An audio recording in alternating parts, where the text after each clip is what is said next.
Good afternoon, Judge. I understand I'm the last one, maybe before lunch, so if your blood sugar is getting a little low, you can think about having a little break. But just because the chairman keeps bringing this topic up, let me just ask you one question. When you accuse somebody of a crime, are you calling them a criminal? Oh, Senator, I haven't accused anybody of a crime.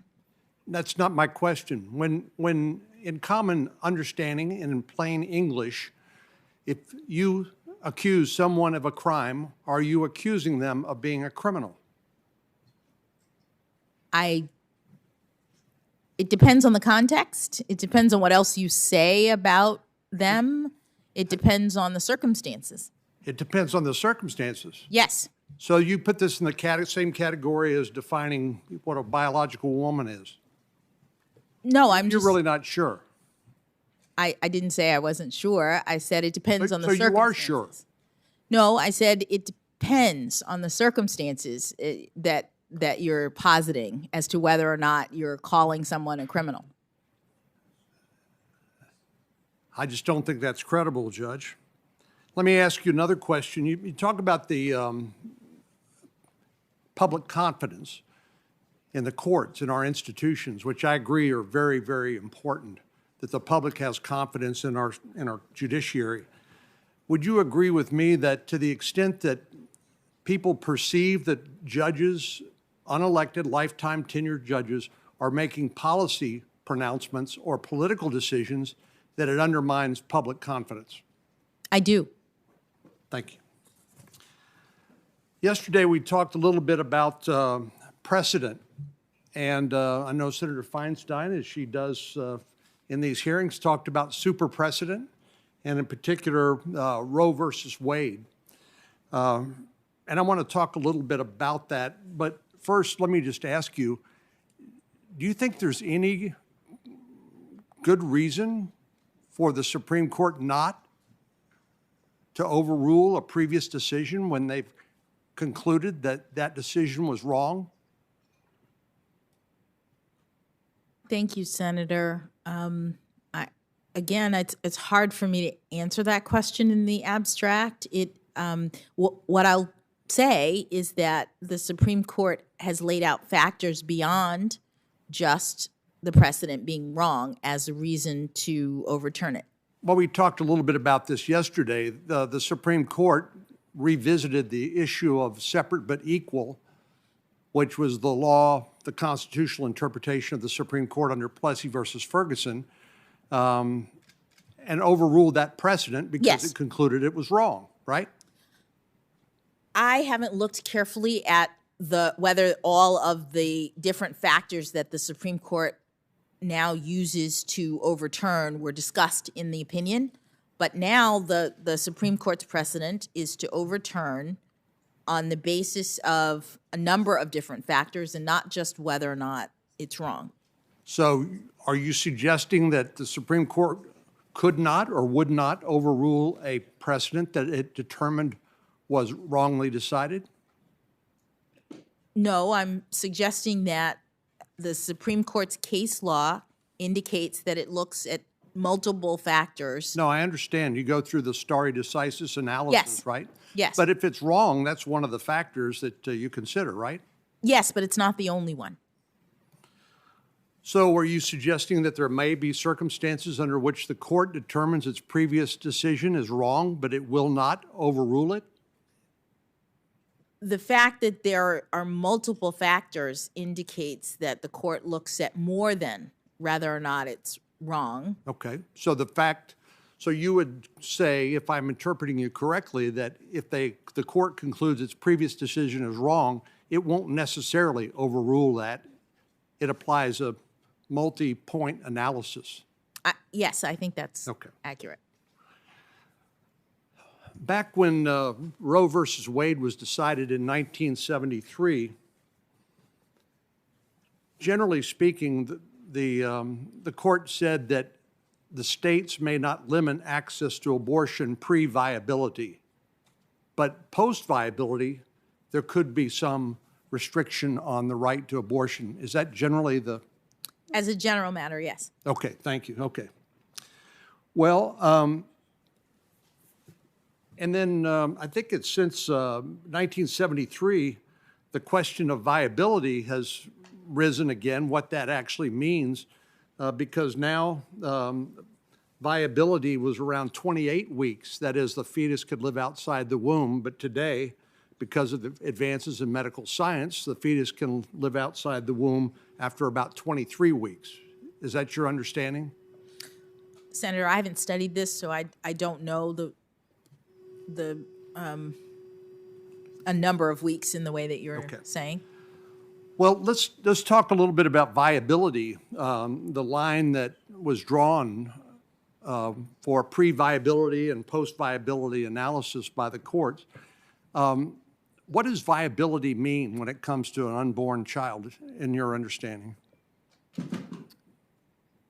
Senator, I hesitate to speculate. I know that it is a point in time that the court has identified in terms of when the standards that apply to regulation of the right. Justice Brennan, at a later point in his career on the Supreme Court, admitted that the viability line was an arbitrary line.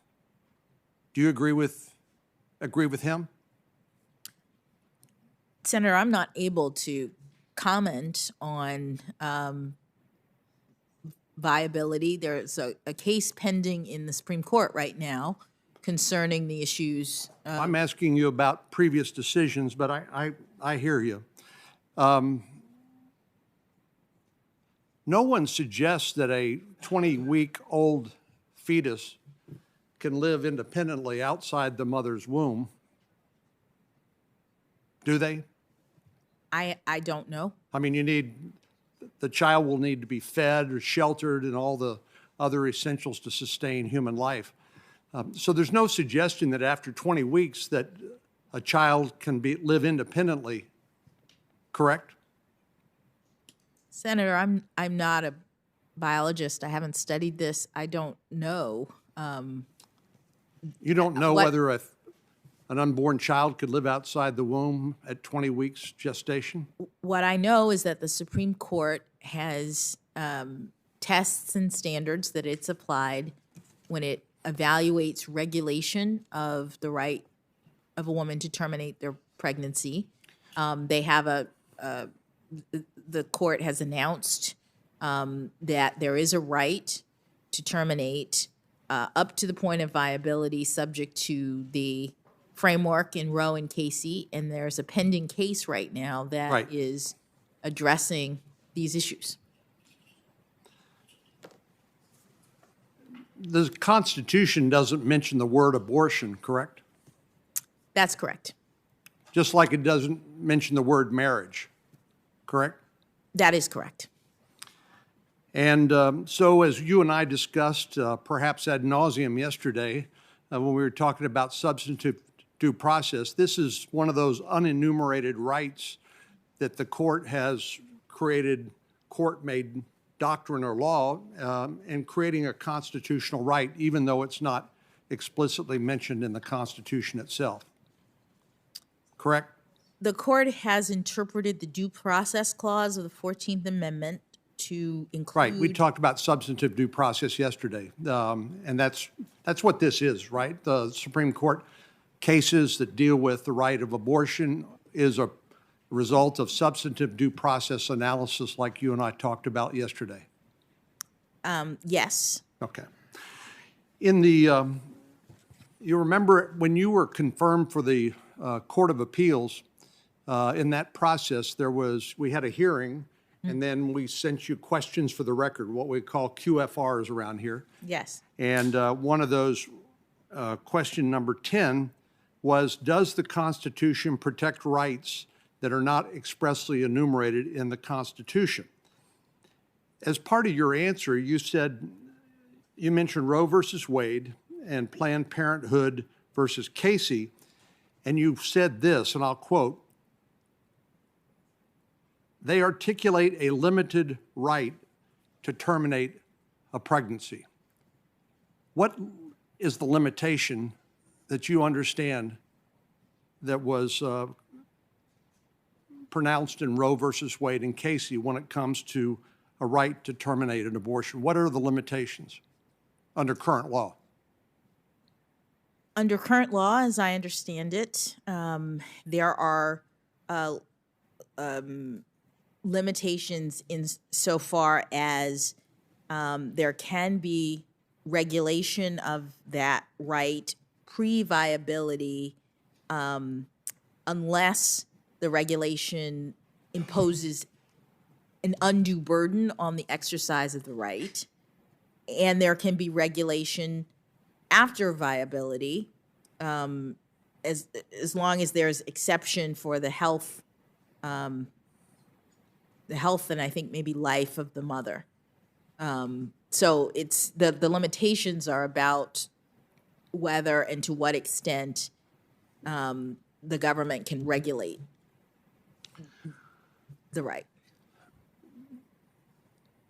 Is it your understanding under the current precedent of the Supreme Court that there is a right to abortion up to and including the time of delivery of the child? Senator, I don't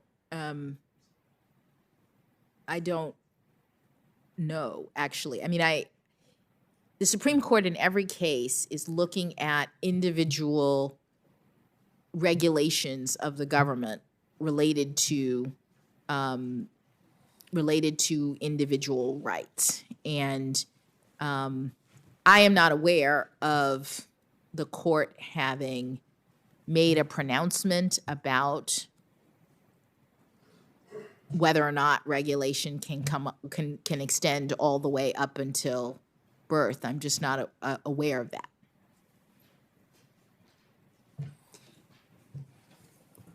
And that it's because the court is looking at individual cases and making its rulings in the context of individual cases and not making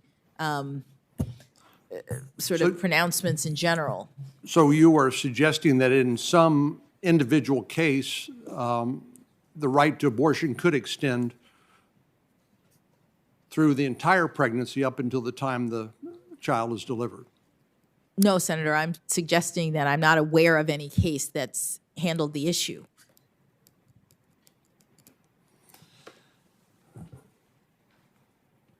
You told us that you think that you believe Roe versus Wade and Casey are precedents, and we talked a little bit about some of the questions about whether it's a super precedent and the like.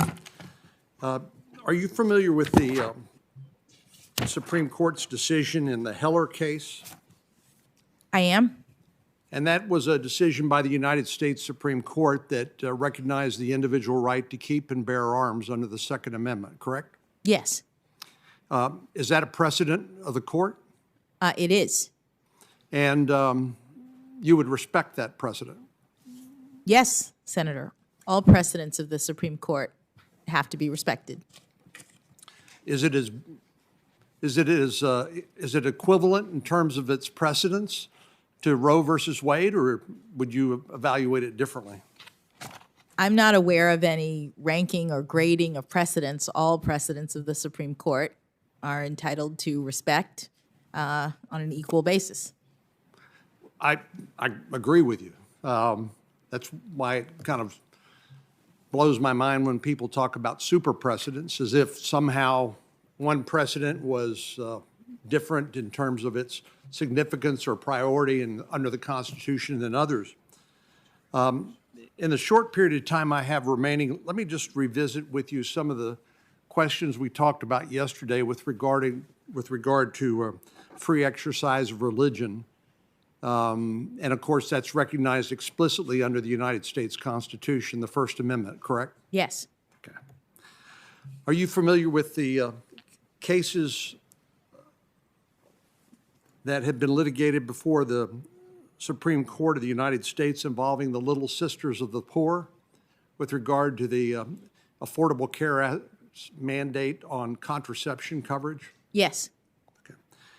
Now, the Little Sisters of the Poor are a benevolent group of nuns. I think there are about 300 of them that take care of elderly and infirm individuals. And of course, as a matter of their religious beliefs, as documented in the court's opinions, they don't believe in either contraception or abortion. Do you agree with that? I believe that was described in the case that you're talking about. I think that's right, too. Yes. Yeah. And so when the Affordable Care Act mandated that every health insurance policy contain coverage for contraception or chemically induced abortions, they objected and said that this violated their conscience and their free exercise of religion rights under the First Amendment, right? I believe so, yes. Well, after the Obama administration, during the Trump administration expanded the regulations to allow not only churches, but also religious organizations like the Little Sisters of the Poor a waiver from that contraception and abortion-inducing drug mandate. Do you recall that? Yes. Are you familiar with the fact that President Biden has said he would restore the previous regulation and that was promulgated under the Obama administration and exclude organizations like the Little Sisters of the Poor from that waiver potential for abortion drugs or contraception coverage? I am not aware of that, Senator. Well, I guess what all this boils down to, Congress passed a bill called the Religious Freedom Restoration Act, which tried to make sure that people's sincerely held religious beliefs could be accommodated under their First Amendment rights, as opposed to Congress mandating things that would violate their conscience and violate their religious beliefs. Do you agree with me that it's important to accommodate the sincerely held religious beliefs of all Americans when it comes to legislation that the Congress may pass? Thank you, Senator. Religious freedom is a core foundational constitutional right. It's in the First Amendment of the Constitution and reflects the Founding Fathers' understanding of this country as being one that is based on, in large part, the idea of pluralism, the idea that people can come and have sincerely held religious beliefs and practice them without persecution. That's part of the foundation of our government and the amendment that you're discussing. And as a result, that right is protected in many ways. You mentioned the Religious Freedom Restoration Act. Right. Congress has enacted a statute that, when it comes to federal regulation, if there's a substantial burden placed on religion, then the strict scrutiny standard applies. I agree. I have 1 minute, so I have one more Yes. question. I agree with what you just said. Yes. So since I have asked this question or made this point of some of your predecessors who sat in the same chair and expressed my concern about some of the court's establishment law, establishment jurisprudence, I don't want to leave you out of that concern. When I was Attorney General of Texas, I had a chance to argue a case in front of the United States Supreme Court and called Santa Fe Independent School District versus Doe. This was a lawsuit brought by the ACLU, which sought to enjoin or prevent a student-led prayer before football games at the Santa Fe Independent School District right outside of Houston.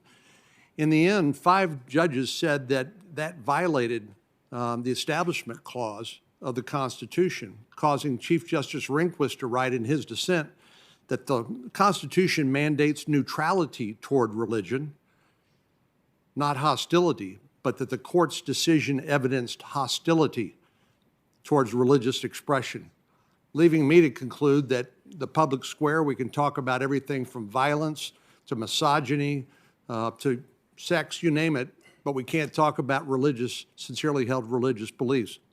I would just footnote that for you and plant the seed for what it's worth. Thank you very much. Thank you.